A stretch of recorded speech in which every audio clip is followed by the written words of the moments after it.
आज हम बात करते हैं हार्ट साउंड के बारे में कि हमारे हार्ट में कैसी साउंड आती है।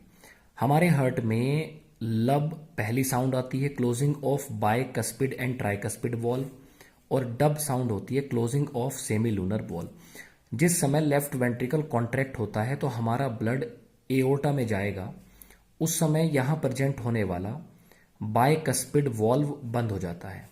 जिस समय राइट वेंट्रिकल कॉन्ट्रैक्ट होगा और ब्लड हमारा लंग्स पर जाएगा तो उस समय यहाँ प्रेजेंट होने वाला ट्राइकस्पिड वॉल्व बंद हो जाएगा, क्योंकि bicuspid and tricuspid valve blood के बैक फ्लो को प्रिवेंट करते हैं। सेम ऐसे ही जब हमारा लेफ्ट वेंट्रिकल और राइट वेंट्रिकल रिलैक्स करते हैं तो जो उन्होंने ब्लड भेजा है वो वापस ना आ जाए, उसको रोकने के लिए प्रेजेंट होते हैं सेमी लूनर वॉल्व और वो बंद हो जाते हैं।